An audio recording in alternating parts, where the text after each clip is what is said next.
CCTV short news നിങ്ങൾക്കായി സമർപ്പിക്കുന്നത് power guard solar system Koonamuchi. നമസ്കാരം. CCTV ഷോർട്ട് ന്യൂസിലേക്ക് സ്വാഗതം. ചാവക്കാട് പരാതി അന്വേഷിക്കാനെത്തിയ പോലീസുകാർക്ക് കുത്തേറ്റു. SI Sarath സോമനും CPO അരുണിനുമാണ് കുത്തേറ്റത്. ഗുരുതരമായി പരിക്കേറ്റ പോലീസുകാർ സ്വകാര്യ ആശുപത്രിയിൽ ചികിത്സയിൽ. പ്രതി മാനസിക വെല്ലുവിളി നേരിടുന്നയാളെന്ന് സൂചന. സംഭവസ്ഥലത്തുനിന്ന് രക്ഷപ്പെട്ട പ്രതിയെ പോലീസ് പിടികൂടിയത് നാട്ടുകാരുടെ സഹായത്തോടെ. മഹാത്മാവിനെ അഭിമാനത്തോടെ സ്മരിച്ച് രാഷ്ട്രം. സ്വജീവിതം കൊണ്ട് സത്യത്തിന്റെയും അഹിംസയുടെയും സർവ്വനന്മകളുടെയും സന്ദേശവാഹകനായി ലോകത്തിന് മുന്നിൽ സ്വയം അടയാളപ്പെടുത്തിയ ഗാന്ധിയുടെ ജന്മദിനം വൈവിധ്യമാർന്ന പരിപാടികളോടെ നാട് ആഘോഷിച്ചു. അക്ഷരങ്ങളുടെയും ആയുധങ്ങളുടെയും കലകളുടെയും ആഘോഷമായ നവരാത്രിക്ക് വിജയദശമി ചടങ്ങുകളോടെ സമാപനമായി. വിജയദശമി ദിനത്തിൽ അക്ഷരലോകത്തേക്ക് ചുവടുവെച്ചത് ആയിരക്കണക്കിന് കുരുന്നുകൾ. കേച്ചേരി ആസ്ഥാനമായി പ്രവർത്തിക്കുന്ന നാദബ്രഹ്മ അക്കാദമി കലാസാംസ്കാരിക സാമൂഹ്യ രംഗത്ത് പ്രവർത്തിക്കുന്ന പ്രതിഭകളെ ആദരിക്കുന്നതിനായി ഏർപ്പെടുത്തിയ 26ാമത് നാദബ്രഹ്മ പുരസ്കാര വിതരണം പ്രൗഢമായി. മാധ്യമപ്രവർത്തന രംഗത്തെ മികവിനുള്ള പുരസ്കാരം CCTV റിപ്പോർട്ടറും കുന്നംകുളം പ്രസ് ക്ലബ് പ്രസിഡന്റുമായ ജോസ് മാളിയേക്കൽ ഏറ്റുവാങ്ങി. വിൽപ്പനയ്ക്കായി സൂക്ഷിച്ച 60 ലിറ്റർ ഇന്ത്യൻ നിർമ്മിത വിദേശ മദ്യവുമായി ഒരാൾ അറസ്റ്റിൽ. ചൊവ്വനൂർ സ്വദേശി മേനോത്ത് വീട്ടിൽ 42 വയസ്സുള്ള ശിവരാജിനെയാണ് കുന്നംകുളം റേഞ്ച് എക്സൈസ് ഇൻസ്പെക്ടർ മണികണ്ഠന്റെ നേതൃത്വത്തിലുള്ള എക്സൈസ് സംഘം അറസ്റ്റ് ചെയ്തത്. കുന്നംകുളം നഗരസഭ നിർമ്മിച്ച മഹാത്മാഗാന്ധി ചതുരം ഗാന്ധി ജയന്തി ദിനത്തിൽ നാടിന് സമർപ്പിച്ചു. രാഷ്ട്രപിതാവിന്റെ പ്രതിമ അനാച്ഛാദനവും ഇതോടൊപ്പം നടന്നു.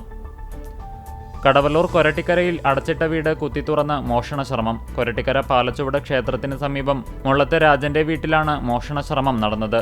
CCTV ക്യാമറകൾ പരിശോധിച്ച് അന്വേഷണം ഊർജിതമാക്കിയതായി പോലീസ് പറഞ്ഞു. ഗുരുവായൂർ നഗരസഭയുടെ ഈ വർഷത്തെ കേരളോത്സവത്തിന് ശ്രീകൃഷ്ണ ഹയർ സെക്കൻഡറി സ്കൂളിൽ ക്രിക്കറ്റ് മത്സരത്തോടെ തുടക്കമായി. എരുമപ്പെട്ടി നെല്ലുവായി ഗ്രാമീണ വായനശാല തിയേറ്റർ ഹബിന്റെ 2ാമത് നാടക പരിശീലന കളരിയുടെ ഉദ്ഘാടനം പഞ്ചായത്ത് പ്രസിഡന്റ് S. ബസന്തലാൽ നിർവഹിച്ചു. താമരയൂർ അയ്യപ്പസേവാ സംഘത്തിന്റെ നേതൃത്വത്തിൽ നടത്തിവരാറുള്ള 31ാമത് ദേശവിളക്കിന്റെ ക്ഷണക്കത്ത് പ്രകാശനവും വിളക്ക് കുറിക്കൽ ചടങ്ങും നടന്നു. കണ്ടാണശ്ശേരി ഗ്രാമപഞ്ചായത്ത് പുതിയ ഓഫീസ് കെട്ടിടം വെള്ളിയാഴ്ച നാടിനു സമർപ്പിക്കും.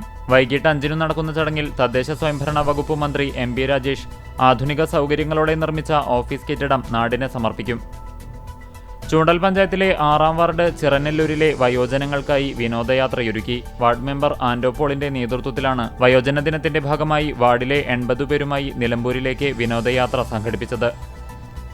എരുമപ്പെട്ടി ഗ്രാമപഞ്ചായത്തിലെ മുഴുവൻ സ്കൂളുകളിലെയും സമ്പൂർണ്ണ വൈഫൈ കണക്ഷൻ പ്രഖ്യാപനവും ജില്ലാ പഞ്ചായത്ത് സമേതം സമഗ്ര വിദ്യാഭ്യാസം ഭരണഘടനാ ചുമർ വിതരണവും നടന്നു. പോർഫ ചാരിറ്റബിൾ ട്രസ്റ്റും തണൽ വടക്കേക്കാടും സംയുക്തമായി സംഘടിപ്പിക്കുന്ന സൗജന്യ വൃക്ക കരൾ രോഗനിർണയ ക്യാമ്പ് ശനിയാഴ്ച നടക്കുമെന്ന് ഭാരവാഹികൾ അറിയിച്ചു. CCTV ഷോർട്ട് ന്യൂസ് നിങ്ങൾക്കായി സമർപ്പിക്കുന്നത് power guard solar system Koonamuchi.